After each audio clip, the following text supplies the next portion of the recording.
All right.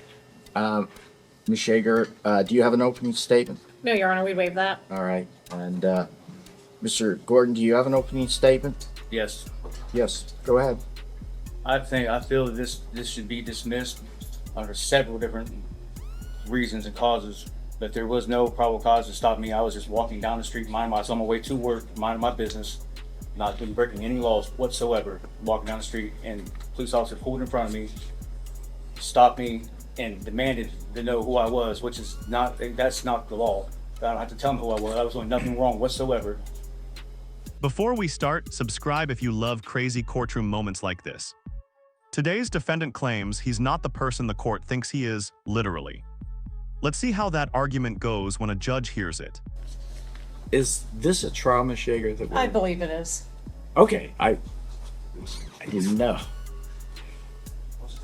He's not disclosing who he is. This is now a religious experience. You have a belief. Here, and then your assistant. Yes. All right. Chair over here. I can pull out if you need me to. Actually, here, you just have a seat right there. All right.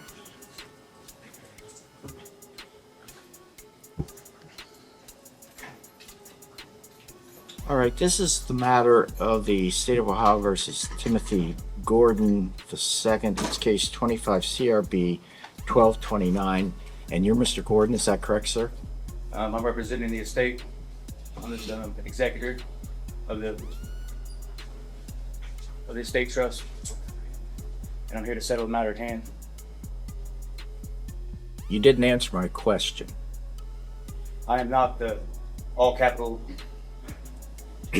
straw man. I am the living man. Well, there's somebody sitting in this chair who's a living, breathing individual, Yes. correct? Yes, sir. And I'm not a corporation like you guys are. I'm not. We do business together. You I'm a living may man. believe that, sir, and No, that's the I'm truth. not going to try to get you to believe other than what you believe. Yeah. But you, according to the record here, is you would be Timothy J. Gordon II, The living man. and we're here today on a bench trial in this matter. Are the parties ready to proceed? The state is, Your Honor. All right. And Mr. Gordon, you're not represented by counsel. No, I do not consent to these hearings. I do not wish to contract, I hear what you're saying, and sir. I'm sitting up here prepared to hear any evidence regarding what occurred There in is no this probable cause in the case. whole case. I'm sorry, I I'm apologize. speaking. Apologize. Yeah. And we're going to go to a trial in this matter today. Whether you wish to be if you wish to be represented, you can be represented by counsel. Nope. And if you can't afford an attorney, the court would appoint an attorney to represent you. Represent myself, sir. Well, that's the first dumb thing you've done today, but it definitely won't be your last. Okay, that's your prerogative. Yes, I don't right. know that it's the wisest prerogative, but it is your prerogative. Here's how trials are conducted, Mr. Gordon. The state of Ohio, Ms. Yeager, who represents the state of Ohio, will be presenting evidence through witnesses who are sworn. And those witnesses will take the witness stand here and tell the court whatever Ms. Yeager asks of those witnesses. At the conclusion of their testimony, you have the opportunity to ask questions regarding the testimony of the individual, and that's called cross-examination. Yes, sir. If you have questions, please make sure that they're relevant to the testimony and not something that's irrelevant. All right? Yes, sir. Once the state has presented its evidence, you may present whatever evidence you wish to present. You may testify on your own behalf, but you're not required to do so. However, if you choose to testify, you yourself will be sworn, and then you can tell the court what you want to tell the court. You can do it from right where you're seated. You don't have to come up to the witness Ask some stand. questions, sir. Sure. Is this a court of records? Yeah, we're recording right now. And I got one more question. Can I ask who signs your paychecks? State of Ohio signs my paychecks. And can I ask who signs your paychecks? I assume it's the city of Newark. Newark, Answers. I moved for dismissal. and I'm going to deny that. Congratulations. Now, you can then testify in this matter, and once any evidence you present to the court is completed, then the court will make a determination as to whether the state has proved its case beyond a reasonable doubt, okay? All right. Do you have any questions regarding procedure? Yeah, I'd like the probable cause is what I'd like to know. There is no probable cause. Well, there was probable cause that was found previously, and you were arraigned in this matter on September the 22nd of this year. But I don't know if it was Judge Stansbury or Judge George, but this has been assigned to Judge Stansbury. Now, I'm a retired judge. I'm not Judge Stansbury. I'm David Landefeld. I'm a retired judge sitting by assignment of the Ohio Supreme Court. So there has been probable cause found in this matter. How's that? Pardon me? I've never been told there has been. How's that? Can you explain to me how there's been probable cause? I was just walking down the street going nothing, mind my business, and stopped by the police. Well, maybe you'll hear that in the trial today, sir. I don't know. And maybe the court will hear it. And maybe there's nothing there. I don't know. I haven't heard any evidence. You understand? Yes, sir. Okay. I understand. All right. I Miss- overstand. All right. Ms. Shager, do you have an opening statement? No, Your Honor, we'd waive that. All right. And Mr. Gordon, do you have an opening statement? Yes. Yes. Go ahead. I feel that this should be dismissed under several different reasons and causes. But there was no probable cause to stop me. I was just walking down the street, on my way to work, minding my business, not been breaking any laws whatsoever. Walking down the street, and a police officer pulled in front of me, stopped me, and demanded to know who I was, which is that's not the law. I don't have to tell him who I was. I was doing nothing wrong whatsoever. There is no probable cause for me to be in this courtroom sitting here right now. Okay. Appreciate that. Ms. Yeager, you may call your first witness. Thank you. The state will call Officer Wingate.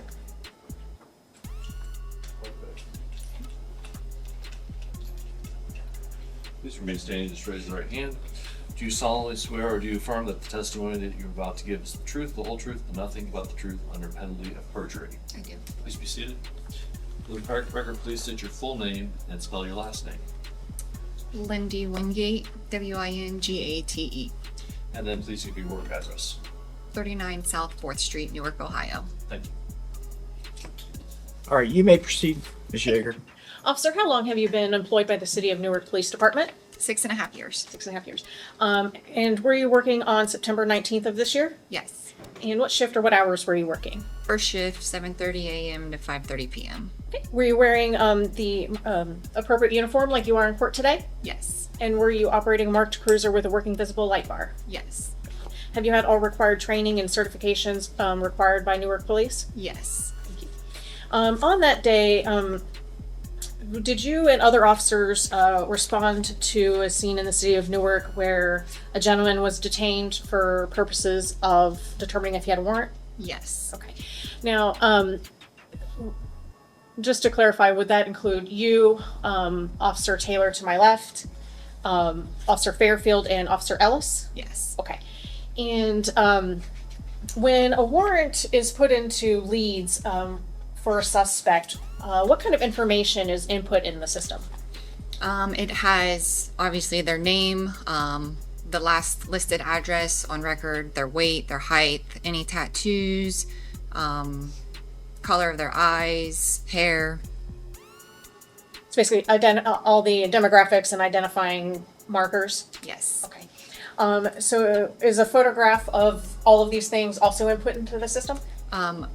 Not of the tattoos, but of their face, yes. Okay. And do they give a description of any tattoos or scars if there are any? Yes. Okay.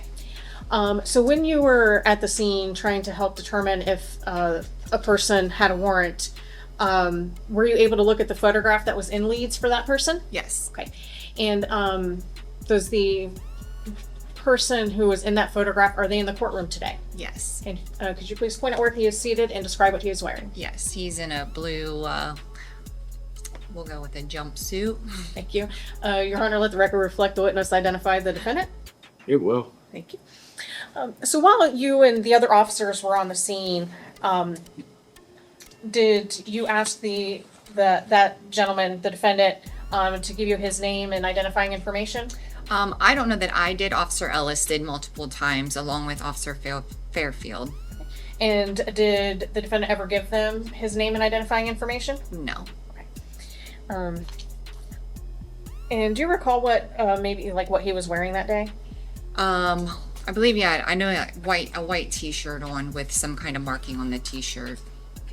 And based on your training and experience, is if you suspect a person on the street has a warrant, is that a lawful reason to detain them to confirm if they do or do not? Yes.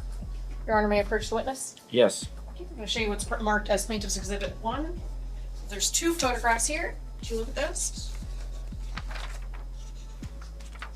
And who's in these photos? Timothy Gordon. Okay. And is this the gentleman that was on the scene on September 19th? Yes. Okay. And is that the same person that is the defendant? Yes.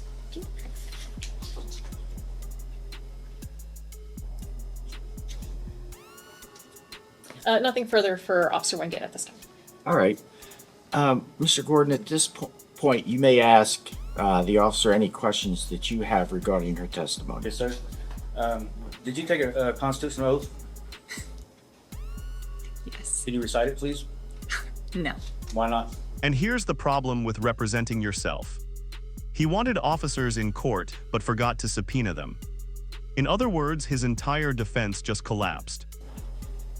Your Honor, I'm going to object to this point of how that is relevant to any of the events that occurred on September 19th, nor is it relevant to the qualifications or competency of the officer. I'm going to sustain that objection. Mr. Gordon, I don't know how that... Because that's if she don't know her oath, then how does she know her job? She.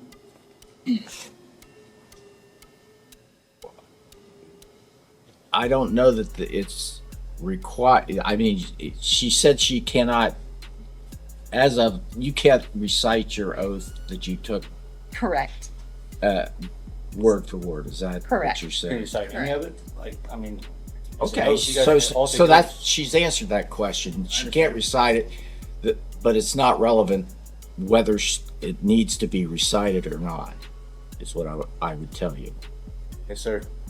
That's all. No further No questions? further. Ms. Yeager, any No redirect, Your Honor. redirect? All right, you may step down. Thank you. You may call your next witness. State Witness Officer Taylor.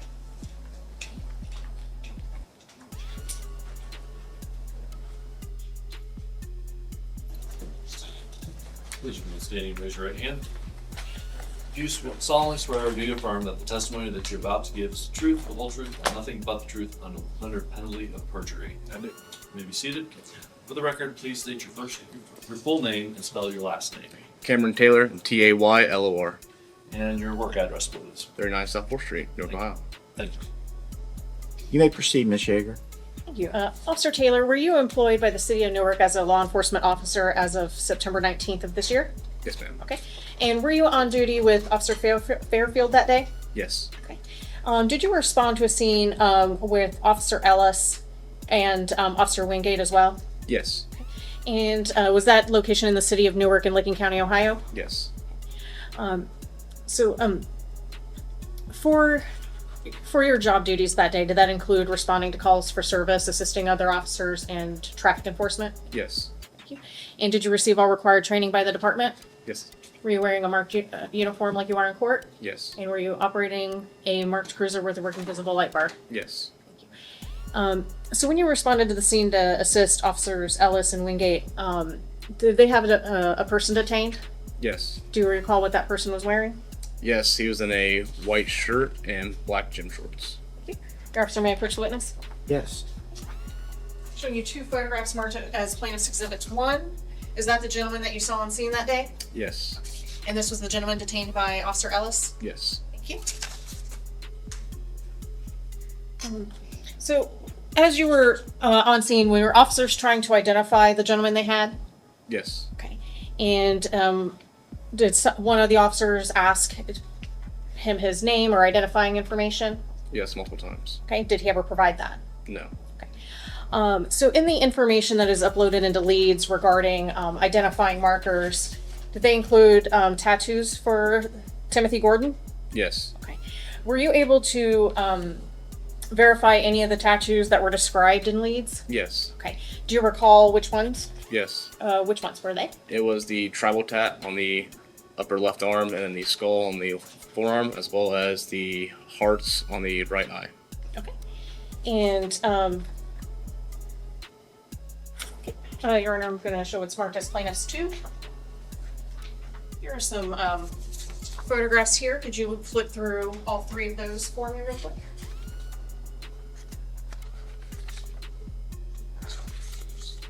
Okay. And whose tattoos are those? Timothy Gordon's. And were these what he was wearing at the scene? Yes. And those are the tattoos that were described in leads Yes. for the warrant? Okay.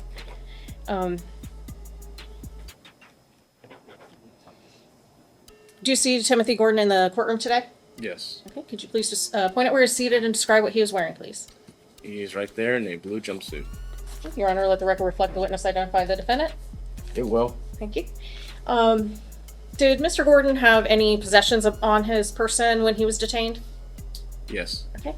And was that a bag with some things in it? Yes. Okay. In that bag was a credit card found? To your Yes. Okay. And Your Honor, I'm showing that's plaintiff's 3. This is a photograph of a credit card. Whose name is on that? Timothy Gordon. Thank you.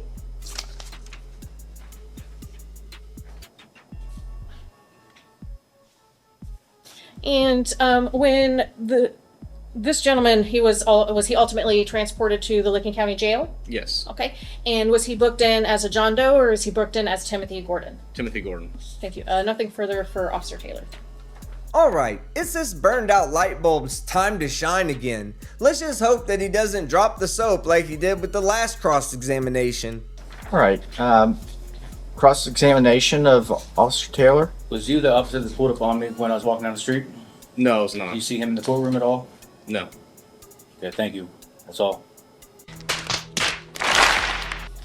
Your Honor, at this time, the state would seek to admit plaintiff's exhibits 1, 2, and 3, and then the state would rest. All right. Thank you. Mr.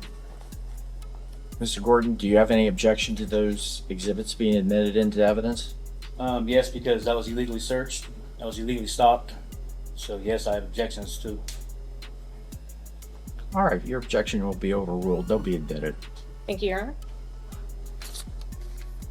At this point, Mr. Gordon, the state has rested, and you may present whatever evidence you wish to present at this time. And I can't, Your Honor, because what I like, the person that are, the 2 officers that arrested me, that pulled up on me, is not even in the courtroom. So I can't say what I want to say because they're not even here. I can't prove my case because they're not even here. what is it that you're trying to prove? I would like to ask them questions, and they're not even here to ask questions too. And I rest. Okay. So let me get this straight. You first of all, you don't have any physical evidence you wish to present. I just wanted And- to ask questions to the person that'll. No, I hear what you're saying, and in the absence of those that officer or those officers, you're saying that you're unable to present any. Yes, because they're not even here to even ask questions too, and they're the ones that stopped me illegally. Okay. I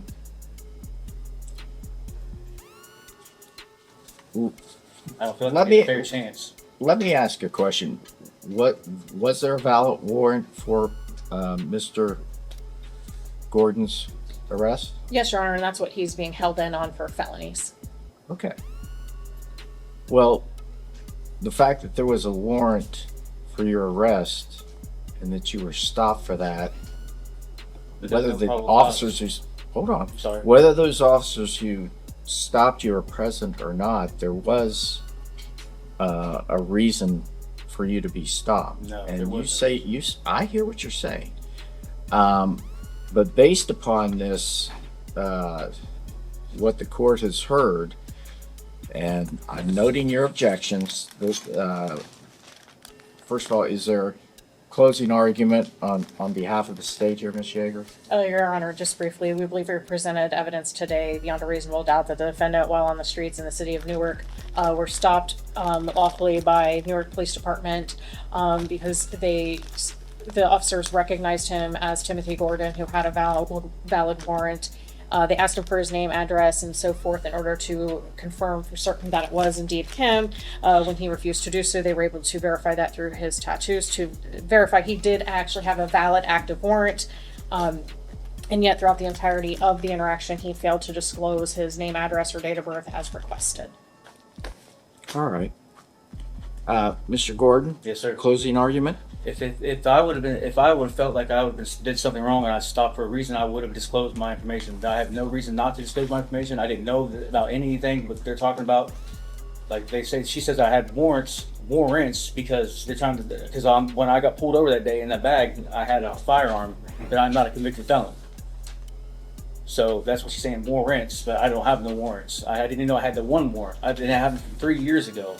Like, I don't understand. Like, if I would have known that, if I did nothing wrong, I was just walking down the street. That's all I was doing, was going on my way to work. I was just on my way to work. Wasn't causing no problems. I didn't do anything illegal. I was just walking, and I've had these warrants for multiple years. Like, I don't understand. Like, if I'd have known, if I did something wrong, if I felt like I'd done something wrong, I would have disclosed the information. I'm not a bad person. I take care of my kids at work. I don't do drugs. I just take care of my business. I'm a upstanding citizen. I try to do the best I can do, and I didn't think I did anything wrong. I don't think, because I know that in order for me to disclose who I am, that's violating my rights, because I don't have to give them my information because I didn't do anything wrong. Like, I was just walking to work. I wasn't harming anybody. I wasn't cussing. I wasn't even talking. I was just walking head down the way to work. That's all it was about. I wasn't doing anything wrong. That's why I feel like that's why I didn't disclose my information. I feel like I didn't have to. All right. Thank you, Ms. Gordon. Well, you're wrong about the law. Okay, that's you. You may think you were doing nothing wrong, and if there is a warrant, if the police have a warrant, they have the right to ask you questions to identify that you are the individual who is subject to that warrant to arrest. Now, you spoke. My turn. Yes, sir. Okay, good. So they have a reason to ask you questions. You have an obligation under section 2921.29 to give personal information that would either allow them to say you are the person subject to that arrest warrant or you're not. It's real simple. And it's not a violation of your rights for them to do that. So the court is going to find you guilty of this charge. Now, Ms. Yeager, do you have a recommendation on sentencing here? Yes, Your Honor. In reviewing Mr. Gordon's CCH, it does appear that he does have felony convictions. They are from a while back, but he does have felonies I on. do not. I've never been in prison. I've never been. That's cool. That's a lie. I have no felonies. Let Ms. Yeager speak, then you'll have the opportunity to speak, Mr. I have Gordon. adjudications, a juvenile. As I was saying, I'm sorry, Your Honor, that it does appear that they're on the CCH that is provided, that he does have felonies from some time ago. He does have 3 pending felony charges on a case over in Common Pleas. That was the warrants that he was being picked up on this date.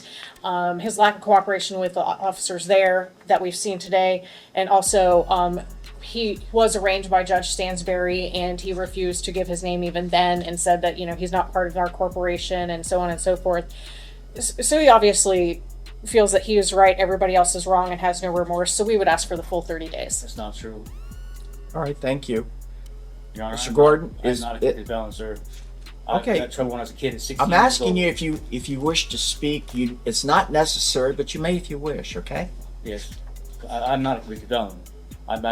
When I was in court when I was 16 years old, the judge told me, looked me dead in my eyes, and told me, "This is not a felony. You're being adjudicated. This is not a felony against your adult record. If you handle your business and get out as an adult, you'll be cleared." I've not have no felonies, convictions as an adult. I've never been to prison. I've never been none of that. I'm not a convicted felon. She's wrong about that. I am not a convicted felon. I've done so hard, fought so hard not to become a convicted felon in my lifetime for that reason, so I can protect my home, teach my kids the right way. I am not a convicted felon. She's wrong about that. Well, I don't know whether she's wrong or not. I've never been to prison. I've never been convicted of a felony. As an adult, never. But you will agree with me that on September 19th of this year, you had a warrant out for your arrest. I didn't know I did though. That's what I'm saying. That I don't, whether you knew or not. A lot of times warrants come out without people knowing about them. Yeah. You know? Yeah. Okay. Yeah, I understand that. I'm not trying to argue about it. I'm just saying. Well- Like, she's making it seem like I knew that I had a warrant. That's why I didn't disclose my information. That's not true. I never ran on this. I didn't know nothing about this warrant. Like Okay. a warrant. It was one warrant for telecommunication. There's one warrant. Okay. These other warrants are stemming from this case. I'll tell you what. Here's what the court's going to do. I'm not going to sentence you to 30 days. I think It's extreme. that may be a little too much, but I certainly am going to make it a 15-day jail sentence, and there will be a fine of $75, and the court costs, you'll have time to pay that. You don't have to pay it today. We're not putting you on probation here today because, frankly, I don't know that they want you on probation here, but sounds like you've got another issue you've got to deal with. I hope you deal with it in common pleas court, and I wish you the best. Okay? Is it like time served for the 15 days I've been in there? You haven't been in for 15 For 13 days I've been in there? You've been in since the 19th. Yeah, I've been in there for almost 2 weeks. Well, you're almost done. Yes, sir. Thank you. I appreciate it. Good luck. Contact the IRS, that's for sure.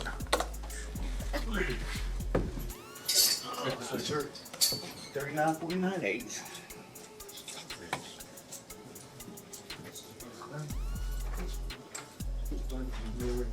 We're still on. We're still on the record. And I promised you a good time, right? you did. Have a good lunch. Thanks.